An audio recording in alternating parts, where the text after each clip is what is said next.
Subscribe to our channel by clicking the subscribe button. Click the bell button and enjoy the latest uploads from our channel.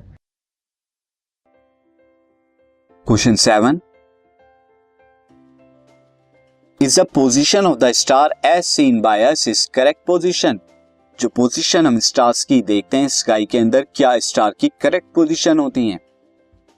Give reason for your answer.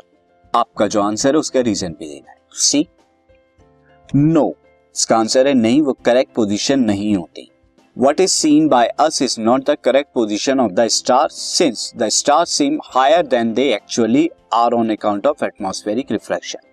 हमारे अर्थ के around atmosphere है, जहां पर air है, तो वहां क्या होता है, रिफ्रैक्शन का फिनोमेना होता है और रिफ्रैक्शन की वजह से स्टार अपनी एक्चुअल पोजीशन से ऊपर की तरफ नजर आते हैं.